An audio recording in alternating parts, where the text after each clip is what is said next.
오늘 말씀 마가복음 10장 45절 한 절 말씀만 함께 봉독하겠습니다.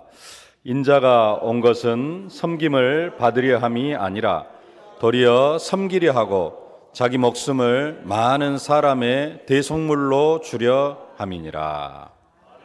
아멘. 짧으니까 다시 한번 함께 봉독하십시다. 인자가 온 것은 섬김을 받으려 함이 아니라 도리어 섬기려 하고 자기 목숨을 많은 사람의 대속물로 주려 함이니라. 아멘. 예수님이 이 땅에 오신 목적을 분명하게 밝히고 있습니다. 내가 온 것은 섬김을 받으려 함이 아니라 도리어 많은 사람들을 섬기려고 왔다. 어떻게 섬기느냐? 섬기는 방법을 말씀하고 있습니다. 자기 목숨을 많은 사람들의 대속물로 주려는 것이다. 많은 사람의 대속물로 준다라는 말은, 자기 목숨을 많은 사람의 대속물로 준다라는 말은 많은 사람의 죄를 대신해서 죄값을 지불해 주실 것을 말씀하고 있는 그런 말씀입니다. 12월입니다. 교회적으로나 세상적으로나 크리스마스 분위기가 한창 고조되고 있는 그런 상황입니다. 교회에서는 성탄절 준비로 좀 바쁘고요. 그래서 성가대가 저녁마다 모여서 크리스마스 칸타타를 준비하고 있고, 또 주일학교, 중고등부, 대학부 성탄절 전야 행사, 또 주님 오심을 축하하기 위한 성탄절 전야 행사, 찬양도 준비하고 율동도 준비하고 여러 가지 준비로 한창인 가운데 있습니다. 교회는 성탄절 준비하느라고 이렇게 좀 흥겹고 들뜬 가운데 있고, 근데 성탄절이 구체적으로 뭔지도 모르고 또 예수님 탄생하신 날이다라는 정도는 알고 있겠습니다만은 그 구체적인 의미가 뭔지도 잘 모르는 세상 사람들도 12월이면은 성탄절, 크리스마스 분위기에 들뜨기 시작을 합니다. 그래서 12월 달이 되면은 라디오에서 거의 하루에 몇 곡씩은 크리스마스 캐롤이 흘러나오고요. 12월도 안 됐는데 11월 30일인가 됐는데 크리스마스 캐롤 왜 안 틀어주느냐, 라디오에 이런 사연이 오기도 하고, 그래서 세상적으로도 12월을 이렇게 크리스마스 준비로 세상 사람들도 이렇게 분위기로 들뜨기를 시작을 합니다. 크리스마스가 아니라 할지라도 겨울에 우리나라 사람들은 첫눈을 기다린다든지 하면서 첫눈이 오면은 또 마음이 들뜨기도 하고요. 12월이면은 또 마지막 이제 송년회다, 종무식이다, 이런 여러 가지 일들로 들떠 있는 그런 분위기입니다. 교회도 12월이 되어지면은 크리스마스 분위기도 있고, 또 세상 분위기처럼 세상에서 일을 하다가 보니까 종무식도 있고 여러 가지 그런 분위기에 휩쓸리기도 합니다.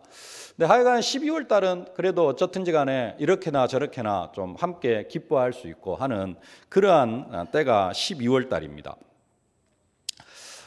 근데 성경에도 보면은 그 주님 오심을 기뻐할 것을 이야기를 하고 있습니다. 누가복음 2장 10절로 11절 말씀 함께 봉독하십시다. 천사가 이르되 무서워하지 말라. 보라, 내가 온 백성에게 미칠 큰 기쁨의 좋은 소식을 너희에게 전하노라. 오늘 다윗의 동네에 너희를 구주가 나셨으니 곧 그리스도 주시니라. 14절 말씀. 지극히 높은 곳에서는 하나님께 영광이요 땅에서는 하나님이 기뻐하신 사람들 중에 평화로다 하니라. 기쁨의 좋은 소식을 너희에게 전하노라. 그리스도가 인간의 몸을 입고 이 땅에 오신, 하나님이 인간의 몸을 입고 이 땅에 오신 예수님의 탄생, 기쁨의 좋은 소식이라는 겁니다. 그리고 하늘에서는 영광이요 땅에서는 하나님이 기뻐하심을 입은 사람들 중에 평화로다. 기뻐하신 사람들 중에 평화로다. 예수님이 이 땅에 오심이 우리에게는 참 기쁨의 소식이고 평화의 소식이고 최고의 복된 소식인 줄로 믿습니다. 왜냐? 우리를 구원하실 구원자로 오셨기 때문에 최고 기쁨의 소식인 줄로 믿습니다. 그리스도께서 오셔서 우리를 평생 고통 가운데 살아가게 하다가 죽어서도 지옥으로 끌고 가는 그 사탄의 머리를 완전히 깨트리시고 우리를 저주와 재앙에서 완전히 해방시켜 주시고 우리를 하나님의 자녀 삼아 주실 분이기 때문에 그분의 오심은 최고의 기쁨이 아닐 수가 없습니다. 예수님의 오심은 진짜 우리에게 있어서는 최고의 기쁨이고 최고의 행복인데, 근데 또 한편으로는 마냥 기뻐할 일만은 아니라는 것이죠.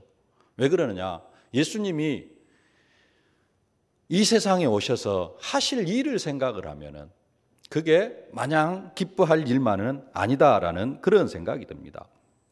우리를 구원하시기 위하여서 오셨는데 그 구원하시는 방법이 십자가를 지셔야 되는 일입니다. 그래서 예수님은 왜 이 땅에 오셨느냐? 십자가 지시려고 오셨습니다. 한편으로는 마냥 기뻐하고 한편으로는 정말로 감사하고 즐거워해야 할 일인데 그 예수님이 지실 십자가를 생각을 하면은 우리가 또 그냥 마냥 행복해야 할 일만은 아니다라는 그런 생각이 들어졌습니다. 예수님이 십자가 지시기 이전에도요, 그 이전에도 예수님은 우리가 생각해야 할 것은 예수님은 하나님이십니다. 하나님은 우리의 섬김을 받으셔야지 마땅하신 분입니다. 하나님은 우리의 섬김을 받으시기 위해서 한편은 우리를 창조하셨거든요. 그래서 하나님은 우리의 섬김을 받아야 마땅하신 분이십니다. 근데 그분이 인간의 몸을 입고 오셨고요. 섬김을 받아야 마땅하실 분이 섬김을 받으려고 온 게 아니고 도리어 우리를 섬기러 오셨다. 내가 온 것은 섬김을 받으려 함이 아니라 도리어 섬기려 하고 자기 목숨을 많은 사람들의 대속물로 주려고 오셨다라고 그렇게 말씀을 하고 계셔요. 한편으로는 기뻐할 일인데 섬김을 받으셔야 할 그 하나님이 우리를 섬기러 오셨다. 이 부분을 조금 우리가 깊게 생각해 봐야 될 그런 의미가 있고요. 또 하나님께서 인간의 몸을 입으셨다. 성육신 사건, 크리스마스, 성탄절, 성육신 사건입니다. 하나님이 인간의 몸을 입으신 사건입니다. 하나님이 인간의 몸을 입으셨다라는 말은 그냥 우리는 단순하게 하나님이 인간으로 오셨다라고 생각할 수 있는데 하나님 입장에서 보면은 창조주 하나님이 피조물이 되어진 겁니다. 피조물 수준으로 낮아진 거고요. 단순한 피조물 수준이 아니라 그것도 죄인의 모습까지 낮아지신 겁니다. 그래서 빌립보서 2장 6절로 8절 함께 봉독하십시다. 그는 근본 하나님의 본체시나 하나님과 동등됨을 취할 것으로 여기지 아니하시고 오히려 자기를 비워 종의 형체를 가지사 사람들과 같이 되셨고 사람의 모양으로 나타나사 자기를 낮추시고 죽기까지 복종하셨으니 곧 십자가에 죽으심이라. 예수님 입장에서 보면은 창조주 하나님이 피조물이 되신 거예요. 그리고 죄 없으신 분이 죄인의 자리까지 낮아지신 것입니다. 이게 진짜 피부로 느껴지는 사람이 진짜 예수님을 사랑하는 그런 사람입니다. 단순하게 그냥 예수님이 오셨으니까 좋다. 성탄절 때는 기뻐할 수도 있습니다만은 평상시에는 뭐가 느껴져야 되느냐? 하나님의 본체이신 그 예수님이 그는 근본 하나님의 본체시나 하나님과 동등됨을 취할 것으로 여기지 아니하시고 인간의 자리까지 죄인의 자리까지 낮아지시고 자기를 낮추셔가지고 십자가에 죽기까지 복종하신 십자가까지는 아닙니다만은 성탄절은 하나님이신 그리스도가 하나님께서 인간의 자리 그것도 죄인의 자리까지 낮아지신 사건 그게 성육신 사건이고 그게 성탄절의 의미라는 겁니다. 그래서 마냥 기뻐할 수만은 없다라는 겁니다. 우리가 구원받은 것, 또 구원하실 것이기 때문에 한편으로는 기쁨의 좋은 소식이 되어질 수 있지만은 우리가 진짜 예수님이 왜 오셨는가를 생각한다면은 우리는 진짜 하나님의 사랑을 감사해야 될 줄로 믿습니다. 더 나아가서 예수님이 우리를 향하여서 이렇게 말씀합니다. 마가복음 10장 29절로 30절 함께 봉독합시다. 예수께서 이르시되 내가 진실로 너희에게 이르노니 나와 복음을 위하여 집이나 형제나 자매나 어머니나 아버지나 자식이나 전토를 벌인 자는 현세에 있어 집과 형제와 자매와 어머니와 자식과 전토를 100배나 받되 박해를 겸하여 받고 내세의 영생을 받지 못할 자가 없느니라. 아멘. 100배의 축복을 허락하시는데요. 어떤 사람에게 100배의 축복을 허락하십니까? 먼저 버려야 된다는 겁니다. 예수 그리스도와 복음을 위하여서 집이나 형제나 자매나 어머니나 아버지나 자식이나 전토를 다 버려야 된다는 겁니다. 먼저 뭐 할 것을 말씀하고 있습니까? 버려야 될 것을 말씀하고 있습니다. 버릴 때 뭐 할 수 있어요? 100배나 얻을 수 있고, 100배 얻는 것으로 끝나는 게 아니라 뭣도 함께 받고 박해도 함께 겸하여 받는다라고 그렇게 말씀하고 있습니다. 예수 믿는 사람들은 이것을 생각하지를 않아요. 그냥 예수 믿으면 좋고, 예수 믿으면 하나님 복 주시고, 예수 믿으면 모든 문제 해결 끝라고 생각을 하는데, 그것만 생각을 하다가 보니까 뭘 못 받아요? 하나님께서 예비해 놓으신 100배의 축복을 못 받는 겁니다. 100배의 축복을 받으려고 하면은 뭘 할 수 있어야 돼요? 집이나 자식이나 부모나 전토까지도 다 먼저 뭐 할 수 있어야 돼요? 버릴 수 있어야 돼요. 버리라는 말은 무슨 말이냐? 이것들보다도 누구를 더 사랑해라? 예수님을 더 사랑하라라는 겁니다. 그래야 뭐 할 수 있다? 100배나 받을 수 있다. 근데 100배의 축복만 받는 게 아니라 뭣도 겸하여 받고 핍박도 겸하여 받고 내세의 영생을 받지 못할 자가 없다. 근데 많은 사람들이 그런 부분들은 생각을 하질 않아요. 그리고 그냥 평상시처럼 쭉 살아갑니다. 돈도 사랑하고 자기 식구들도 다 사랑하고, 그러면서 누구를 좀 사랑해요? 예수를 조금 사랑해. 그러면서 복 안 준다고 난리고, 뭐 예수 믿어도 별 소용도 없는데 똑같구만 이러고 있고. 예수님은 뭘 원하시는데요? 오직 예수를 원하거든요. 오직 나를 사랑하기를 원해요. 누구보다도 더, 부모나 자식이나 형제보다도 더. 시간 되면은 계속해서 좀 성탄절까지 왜 예수님께서 오셨는가, 주께서 오신 이유, 내가 온 것은, 이러한 말씀을 중심으로 좀 말씀을 나누려고 하고 있는데요. 다른 성경에 보면은 내가 화평을 주러 온 줄로 생각하지 말아라. 내가 검을 주러 왔노라. 아비가 자식과 아들이 아버지와 딸이 어머니와 불화하게 하려고 왔다. 왜 불화를 합니까? 옛날에는 잘 사랑했는데 이제는 누구를 더 사랑해야 돼요? 부모가, 엄마가 딸을 더 사랑하는 게 아니라 딸보다도 누구를 더 사랑해야 돼요? 예수님을 더 사랑해야 돼요. 남편이 아내보다도 누구를 더 사랑해야 돼요? 예수님을 더 사랑할 것을 성경이 요구를 하고 있어요. 예수님께서 그걸 요구를 하고 있습니다. 그러니까 정상적으로 신앙생활하면은 다툼이 생길 수 있어요.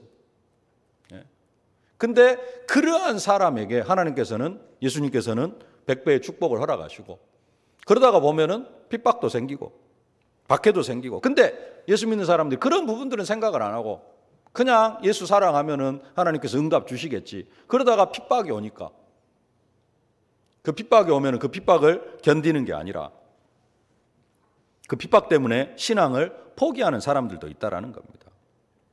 예수를 믿으면은 만사 형통할 것으로 생각을 하는데 그렇지 않다라는 거죠. 예수 믿으면은 지상 낙원의 삶을 살 것으로 생각하는 그런 사람들이 있는데 그렇지가 않다라는 겁니다. 예수를 믿어도 사탄은 활동을 하고요. 예수 믿는 사람들을 계속해서 넘어뜨리려고 공격을 하려고 합니다. 공격을 합니다. 그래서 핍박이 있고, 그래서 베드로 사도 같은 경우에도 거꾸로 십자가에 못 박혀 죽고, 사도 바울이 선교 여행을 하면서 얼마나 많은 고통을 당했습니까? 근데 예수님을 사랑하기 때문에 그 고통이 고통으로 다가오지 않는 것이죠. 그래서 지난주 말씀처럼 뭐해라? 하나님의 전신 갑주를 입으라라고 그렇게 말씀을 하고 있는 것입니다. 그러면은 예수 믿는 게 쉬운 게 아니네요, 이렇게 말을 하실 분들이 계십니다. 예수 믿는 게 쉬운 게 아닌 부분도 있을 수 있습니다. 그래서 지난주에 2부 예배 때 그런 말씀을 받았습니다. 이는 내 멍에는 쉽고 내 짐은 가벼움이라. 왜 예수 믿는 것이 쉽지 않다라고 생각을 하느냐? 예수 믿으면 아무것도 안 해도 될 줄 알고 그냥 나오기만 하면 되는 줄로 압니다. 근데 예수님께서는 뭐라고 이야기를 하냐? 내 멍에를 메고 내게 배우라 그럽니다. 그러면서 내 짐은 쉽고 내 멍에는 쉽고 내 짐은 가벼움이라. 마태복음 11장 30절 한번 보십시다.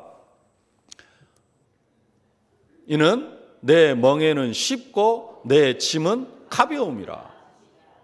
예수님의 멍에를 메라라는 겁니다. 예수님의 짐을 지어야 돼요. 근데 그 짐이 어떤 짐이에요? 쉽고 가벼운 짐이다. 세상 짐은 어떤 짐이고? 무거운 짐이고 내가 해결할 수 없는 엄청난 짐이고 그래서 수고하고 무거운 짐진 자들은 다 내게로 오라 그런 겁니다. 그래서 그 세상 짐, 죄짐, 율법의 짐을 다 내려놓고 그걸로 끝나는 게 아니라 무슨 짐을 져라?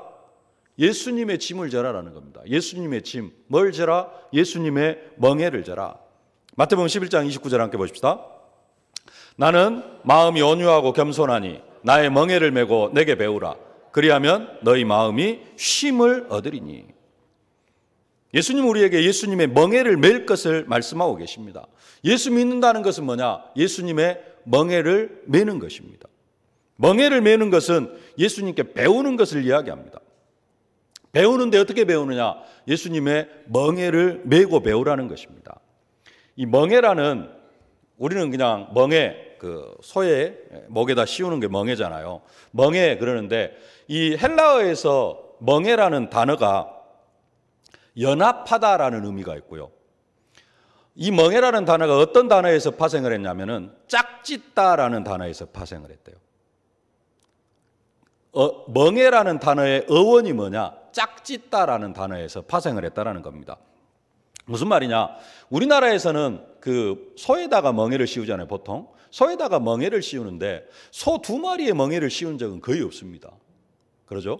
소 2마리의 멍에를 씌워가지고 쟁기를 갈거나 수레를 끌거나 뭐 그런 거 보셨습니까? 가난해서 그랬을 수도 있고 소 2마리씩이나 끌고 다닐 뭐 그런 부분이 없을 수도 있고 없어서 그랬고 또 한편으로는 뭐 소 2마리가 끌 정도의 힘을 쓸 그런 부분이 아니기 때문에 그랬을 수도 있는데요.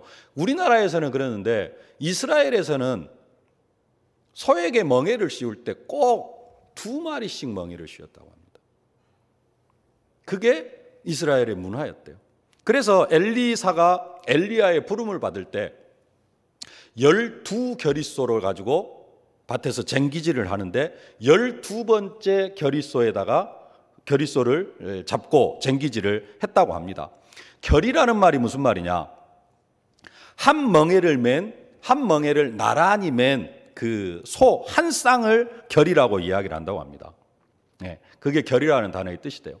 그러니까 엘리사는 24마리의 소를 가지고 밭을 간 겁니다. 중요한 것은 항상 멍에를 씌울 때는 2마리로 함께 씌웠어요. 그래서 그 멍에 단어의 어원이 짝짓다라는 의미입니다.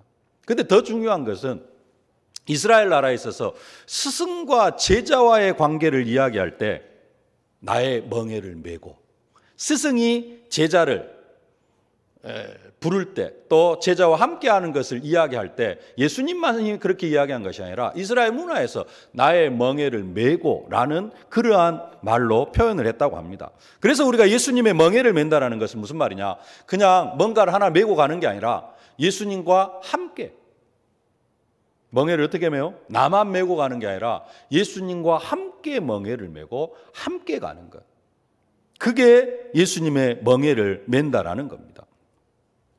그래서 수고하고 무거운 죄짐, 율법의 짐은 다 벗어버리고 예수님이 메고 가는 그 멍에를 우리가 메야 된다는 거예요. 예수님이 메는 멍에는 뭡니까? 십자가고요. 예수님이 메는 멍에는 사람을 구원하려고 하는 십자가의 멍에. 그 멍에를 메기 위해서 필요한 게 뭐예요? 온유와 겸손이라는 겁니다. 그래서 우리에게 예수님의 멍에를 메고 온유와 겸손을 배워야 된다는 겁니다. 오늘 본문은 예수님이 인자가 온 것은 섬김을 받으려 함이라 도리어 섬기려 하고 자기 목숨을 많은 사람들의 대속물로 주려 함이라라고 말씀하신 이유가 있습니다. 왜 예수님께서 오늘 그 말씀을 하시느냐? 오늘 읽지는 않았습니다만은 앞에 보면은 지금 자리 문제를 가지고 다툼이 생겨났어요. 35절부터 보면은 세베대의 아들 야고보와 요한이 주께 나와 여짜오되 선생님이여 무엇이든지 우리가 구하는 바를 우리에게 하여 주시기를 원하옵나이다. 세베대의 아들 야고보와 요한이 예수님한테 하나를 요구를 합니다. 마태복음에서는 세베대의 아들의 어머니가 나왔다고 하는데 그게 누가 나왔냐가 중요한 게 아니고 예수님의 세베대의 아들의 어머니가 그랬든지 세베대의 아들 야고보와 요한이 요구를 했든지 그들이 하나를 요구를 합니다. 예수님께.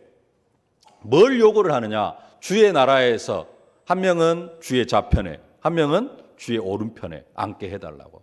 내용은 무슨 내용이에요? 예수님이 왕이 되면은 야고보는 영의정 시켜주고 요한은 좌의정 시켜달라는 겁니다.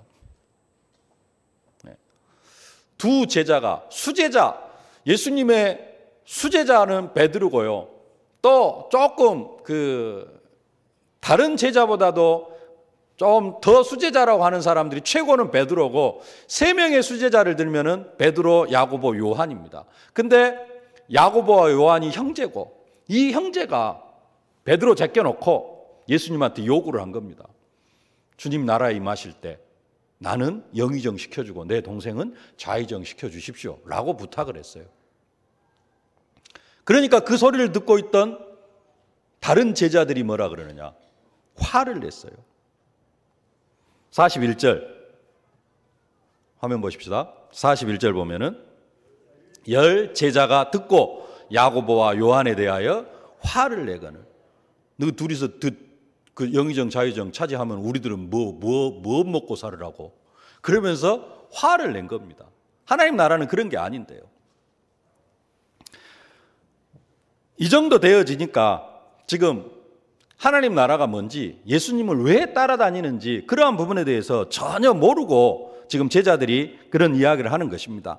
그때 예수님이 결론적으로 하시는 말씀이 나는 죄인들을 섬기러 왔다라고 그렇게 말씀을 하시는 겁니다. 근데 그 죄인들을 섬기러 왔다, 내가 섬기러 왔다, 섬김을 받으려 함이 아니라 섬기러 왔다라고 말씀하시기 전에 제자들에게 먼저 가르치는 말씀이 있습니다. 마가복음 10장 42절로 44절 함께 봉독하십시다.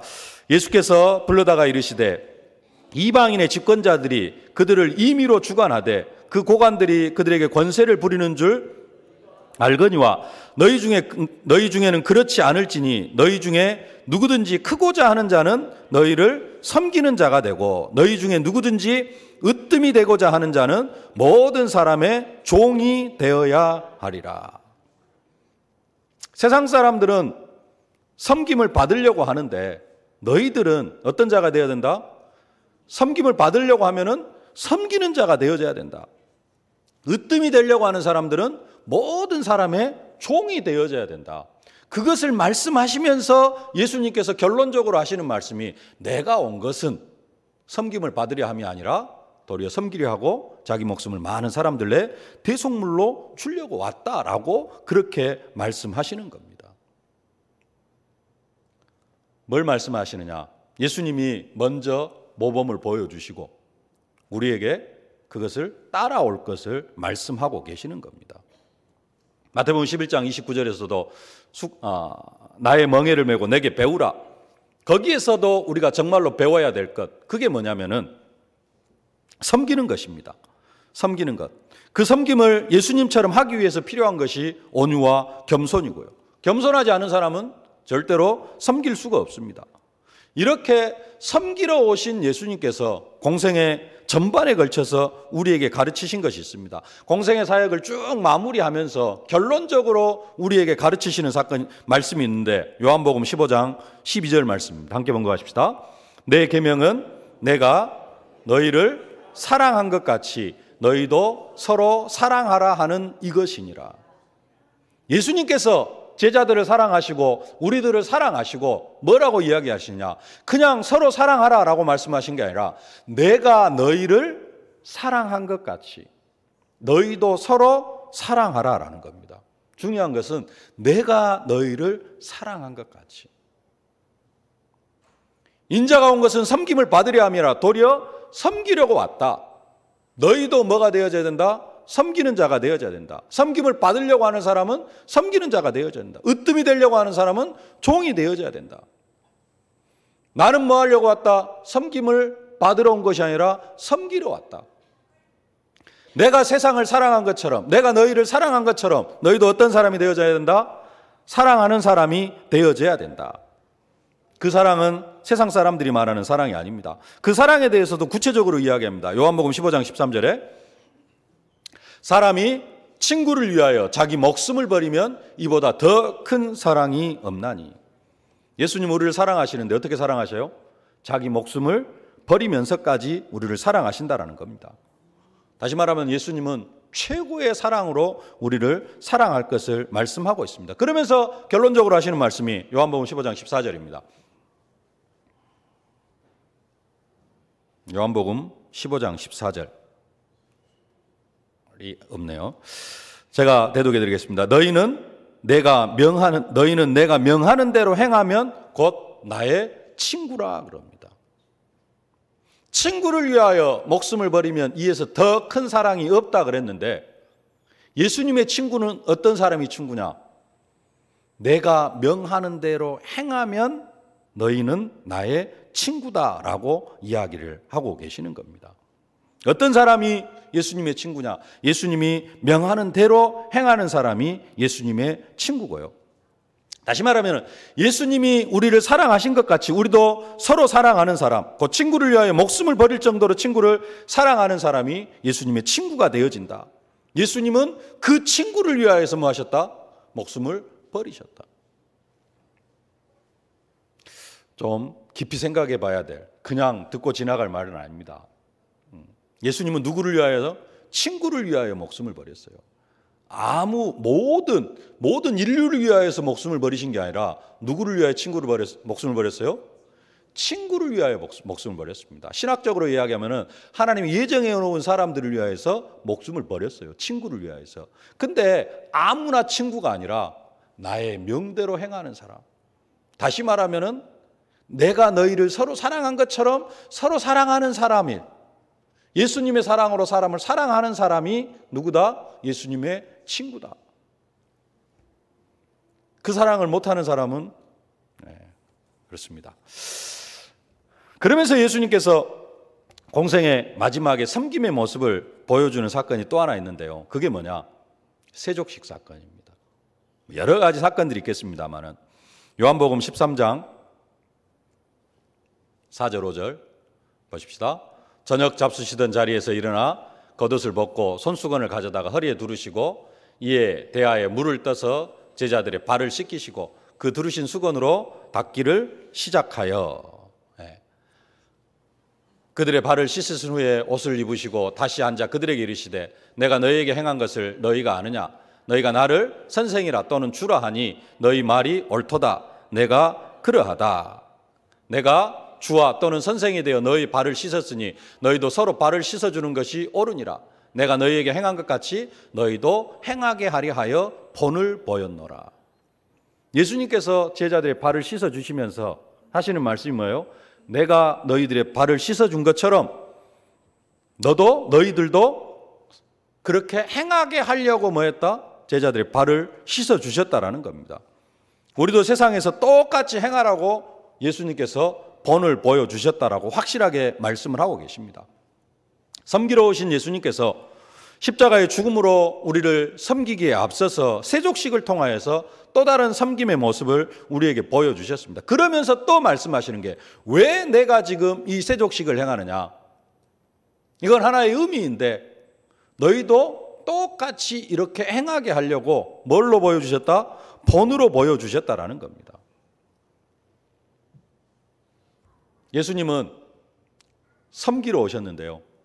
그것을 뭘로 보여주시냐면 우리에게 본으로 보여주셨습니다. 그래서 우리도 뭐 하는 사람이 되어질 걸 요구하고 계셔요? 섬기는 자가 되어질 것을 요구하고 계십니다. 그래서 사도 바울이 복음을 전하는데 복음만 전하는 게 아니다라고 사도 바울이 이야기합니다. 고린도후서 4장 5절 보겠습니다. 우리는 우리를 전파하는 것이 아니라 오직 그리스도 예수의 주 되신 것과 또 예수를 위하여 우리가 너희의 종된 것을 전파함이라. 사도 바울은 그 섬김을 잘 받았어요. 그래가지고 사람들에게 뭘로 서느냐? 종으로. 그리스도의 종이면서 누구의 종으로? 우리가 너희의 종된 것을 전파함이라. 자기를 통하여 복음 받은 모든 사람들의 종이 되어져 가지고 그들을 섬기는 그러한 사람이 되어졌던 것입니다. 주님 오심을 기념하는 성탄절을 2주간 앞두고 있습니다. 성탄절 한편으로는 마냥 기뻐할 수 있는 또 그런 성탄절이긴 합니다만은 왜 예수님께서 이 땅에 오셨는가? 예수님 오심이 정말로 행복한 일이고 정말로 인류에게는 기쁨의 좋은 소식인데 그것 말고 예수님께서 이 땅에 그럼 왜 오셨냐? 예수님께서 이 땅에 오신 이유, 좀 그 부분을 알고 우리가 성탄절을 맞이하기를 원합니다. 그 첫 번째로 살펴본 내용이 예수님은 왜 오셨다? 섬기러 오셨다라는 겁니다. 그리고 우리에게도 동일하게 뭘 요구하고 계시느냐? 섬겨야 될 것을 요구하고 계신다는 사실입니다. 우리가 어떤 사람이 되어져야 돼요? 예수를 믿는 사람이라면 예수님처럼 섬기는 자가 되어져야 할 것을 말씀하고 있습니다. 섬김으로 구원을 받는 건 아닙니다. 구원은 뭘로 받아요? 구원은 믿음으로 받습니다. 지금 우리가 구원을 어떻게 받느냐 이걸 이야기하는 것이 아니라 구원받은 하나님의 자녀가 어떻게 살아가야 될 것인가. 구원받은 하나님의 자녀가 그냥 주일날 교회 와가지고 예배만 드리고 살아갈 것인가? 예배를 드리는데 교회 와서 그냥 예배만 드리는 것으로 끝날 것인가? 교회 안에서도 뭐가 있어야 된다? 섬김이 있어야 된다. 더 나아가서 교회 밖에서도 우리가 어떤 사명을 감당해 나가야 된다? 섬기는 자의 사명을 감당해 나아가야 된다라는 겁니다. 그 섬김. 예수님이 왜 오셨느냐? 섬기러 오셨다라는 겁니다. 예수님의 섬김은 십자가였습니다. 이제는 우리가 그 십자가를 세상에 전해야 될 줄로 믿습니다. 그러면은 시간이 다 됐는데요. 간단하게 좀 2가지만 이야기를 하려고 합니다. 섬김을 우리가 실천해야 되는데 그 섬김의 실천의 구체적인 내용이 뭐냐 하는 거다고요. 그 섬김을 우리가 어떻게 하면 실천할 수 있느냐라는 겁니다. 첫 번째 생각할 것. 예수님은 내가 너희를 사랑한 것처럼 서로 사랑하고 내가 너희들의 발을 씻겨준 것처럼 사람들의 발을 씻겨주라고 그렇게 말씀하고 계시는데 그것을 하려고 하면은 창세기 3장의 모습으로는 절대로 할 수가 없는 일입니다. 예수님은 우리를 사랑하셔서 십자가에 죽으셨는데 우리는 예수님의 사랑을 실천하기 위해서 먼저 확실하게 믿어야 될 것이 한 가지 있어요. 뭘 해야 된다라기보다는 믿어야 될 게 한 가지 있다는 겁니다. 왜냐? 창세기 3장의 모습으로는 우리 안에도 창세기 3장의 모습이 많이 있는데 창세기 3장의 모습으로는 그 예수님의 사랑을 절대로 실천할 수가 없어요. 그래서 그 예수님의 사랑을 실천하고 예수님의 섬김을 실천하기 위해서 먼저 한 가지 믿어야 될 것이 있는데 앞에서 계속해서 우리가 살펴봤습니다만 뭘 믿어야 되느냐? 갈라디아 2장 20절을 믿어야 됩니다. 내가 그리스도와 함께 십자가에 못 박혔나니. 창세기 3장 가운데 살아오던 나는 어떤 상태다? 십자가에 못 박혀 죽은 상태다. 우리의 본성은 겸손해질 수가 없어요. 우리의 본성은 창세기 3장의 본성은 겸손해질 수가 없습니다. 그래서 어떻게 되든지 간에 남들보다 높아지려고 하고 다른 사람을 내리누르려고 하고 이게 우리의 본성이지 절대로 겸손해질 수 있는 게 우리의 본성이 아니라는 겁니다. 그리고 예수 밖에 있는 사람들이 좀 또 겸손한 모습을 보이는 것도 있을 수 있어요. 근데 그 겸손은 어떤 겸손이냐? 해적선 타고 있는 사람이 갑판 청소 열심히 하고 아침 일찍 일어나고 밥하는 거하고 똑같은 거예요. 그것은 결국 누구를 위한 것이 되어져요? 해적질하는 데 도움을 주는 일이 되어집니다. 예수 밖에 있는 겸손은 결국은 사람을 망하게 하는 겸손이 되어져요. 그래서 우리가 진짜로 믿어야 될 것, 내가 그리스도와 함께 십자가에 못 박혔나니 이게 믿어져야 되고요. 진짜 참된 섬김이 되려고 하면은 골로새서 3장 3절이 되어야 될 줄로 믿습니다. 골로새서 3장 3절을 함께 봉독합시다. 이는 너희가 죽었고 너희 생명이 그리스도와 함께 하나님 안에 감추어졌습니다. 우리가 예수의 십자가를 믿는다는 것은 뭘 믿는 거예요? 나도 그리스도와 함께 십자가에 못 박혀 죽었다라는 것을 믿는 것입니다. 로마서 6장 4절 함께 봉독하십시다. 그러므로 우리가 그의 죽으심과 합하여 세례를 받음으로 그와 함께 장사되었나니. 내가 어떤 상태가 되어졌어요? 그리스도와 함께 세례받음으로 그와 함께 장사되어진 상태가 되어졌다. 이것을 사실적으로 믿는 사람, 그 사람이 참된 섬김의 삶을 살아가게 되어질 줄로 믿습니다. 그러면은 진짜 섬김의 내용이 뭐냐? 내용은 다른 게 아니라 우리가 복음을 전하는 것인 줄로 믿습니다. 오늘 새벽에 목사님을 통해서 받은 말씀입니다만, 인자가 온 것은 잃어버린 자를 찾아 구원하려 함이니라. 최고의 섬김, 한 사람이 운명과 팔자에서 빠져나오도록 돕는 것, 그게 최고의 섬김인 줄로 믿습니다. 한 사람이 저주와 재앙에서 빠져나오도록 돕는 것, 그 도움을 주는 것, 그게 우리의 최고의 섬김이 되어져야 될 줄로 믿습니다. 더 나아가서 한 사람을 제자로 확립해서 그 사람도 다른 사람을 저주와 재앙에서, 운명과 팔자에서 빠져나오도록 도울 수 있는 사람으로 만들어가는 것, 그게 우리의 최고의 섬김이 되어질 줄로 믿습니다. 예수님은 우리가 이런 섬김의 삶을 살아갈 수 있도록 이 세상에 오셔서 섬김의 도를 먼저 보여주셨습니다. 그리고 막 높아지려고 하는 제자들을 향하여서도 섬김을 받으려 하거든 섬기는 자가 되어져야 되고, 높아지려고 하거든 종이 되어져야 된다. 내가 온 것은 섬김을 받으려 함이 아니라 도리어 섬기려고, 내 목숨을 많은 사람들의 대속물로 주려고 왔다. 그렇게 말씀하셨습니다. 크리스마스를 앞두고 있습니다. 성탄절을 앞두고 있습니다. 참으로 기뻐할 일인데요, 기뻐하는 그 중에 왜 예수님께서 이 땅에 오셔야만 했는가, 그 이유를 생각하면서, 또 예수님께서 오셔가지고 우리에게 전하려고 하는 내용은 뭔가, 오늘 그 부분의 첫 번째 내용을 살펴봤습니다. 예수님이 이 땅에 섬기려고 오셨고, 예수님만 섬긴 게 아니라 언약 백성들이 되어진 우리들도 그 예수님의 섬김을 세상에 실천하면서 한 영혼을 주께로 인도하여 드리는, 잃어버린 자를 찾아서 구원하려고, 우리로 하여금 그 구원의 역사를 이루어 가게 하려고 예수님께서 이 땅에 오신 줄로 믿습니다. 우리가 그 사명을 감당해 나아가는 그러한 성탄절이 되어지실 수 있기를 주님의 이름으로 축복합니다. 살아계신 아버지 하나님, 은혜와 사랑을 진심으로 감사를 드립니다. 높아지려고 하고 남을 누르려고 하는 것이 인간의 본성일진데, 아버지는 예수님은 섬김을 받으려 함이 아니라 섬기려 하고 자기 목숨을 많은 사람들의 대속물로 주려고 이 땅에 오심을 깨닫게 하시니 진심으로 감사를 드립니다. 이제는 우리도 예수님의 마음을 받아서 섬기는 자가 되게 하여 주옵시고, 무엇보다도 많은 사람을 섬기기 위하여서 내가 그리스도 안에서 장사 지낸 바 되어진 사실을 믿게 하여 주시옵시고, 더 나아가서 최고의 섬김, 한 영혼을 저주와 재앙에서, 운명과 팔자에서 완전히 해방시키시는 일에 내가 온전히 쓰임받을 수 있도록 은혜로 함께하여 주옵소서. 그래서 이번 성탄절이 최고 뜻깊은 성탄절이 되어질 수 있도록 은혜로 함께하여 주옵소서. 예수님의 이름으로 기도하옵나이다. 아멘.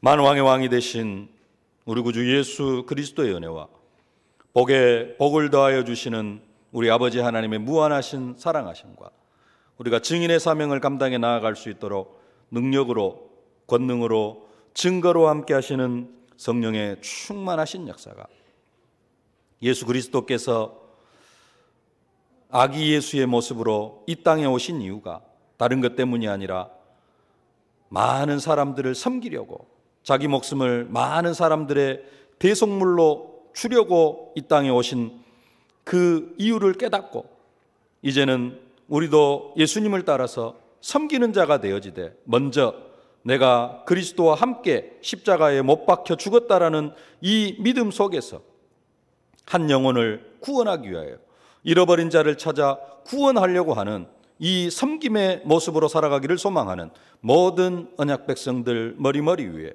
저들의 가정과 자녀, 현장, 산업, 기도 제목 위에 이제로부터 영원토록 항상 함께 계실지어다. 아멘.